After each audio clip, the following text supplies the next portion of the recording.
talk about what that looks like as far as how how some states are allowing people to essentially alter their children's biology, their growth, right, their natural evolution, at such a premature age. I mean, we're not even talking 15, 16. Literally, it's like this process is beginning just out of, just as soon as the child's born, practically, in some of these cases, up to, I've seen 3, 4, 5 years old, that the parents are already celebrating the transition. And so talk about what they're doing with these kids.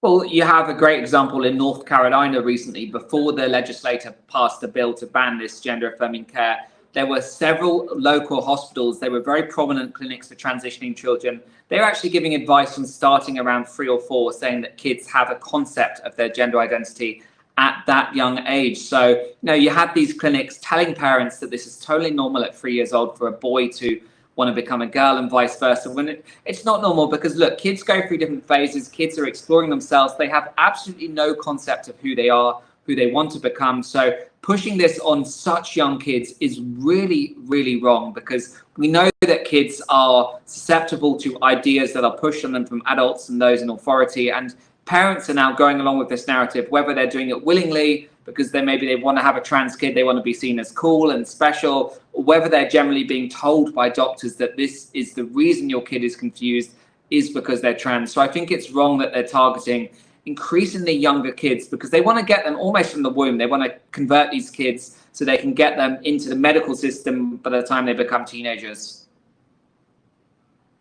Yeah, exactly. Talk about the cost. I mean, I've heard something like it can cost up to $1 million essentially over the course of a trans life, basically transgender's lifetime, in terms of the cost of the pharmaceuticals, the surgeries, right? I mean, all these factors to maintain essentially all, the hormone blockers and the estrogen boosters or testosterone boosters, and everything that comes along with it.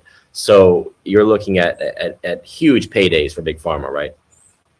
Yeah, I mean, that's what it's all about. That's what it boils down to. It's about making money off vulnerabilities of young people. So, if a girl wants to become a boy via the surgery, that's around $70,000 for the procedure. If a boy wants to become a girl, that costs around $40,000. And then, of course, you have lifelong hormones. They're also on puberty blockers as teens, and lifelong hormones, whether it's estrogen or testosterone. This is something that they take for the rest of their life. And not only that, so that of course these clinics, they're making hundreds of thousands of dollars over this, if not millions, over this person's lifetime. But also these hormones and surgeries cause a lot of complications. So then you have the added benefit for these hospitals of profiting from these people maybe having issues with their bone development, blood clot issues, heart palpitation issues. So they're going to give them more medication, more treatments for these issues that they've caused in the first place. So it's basically like a non-stop, this person's going to be a non-stop big pharma customer for life.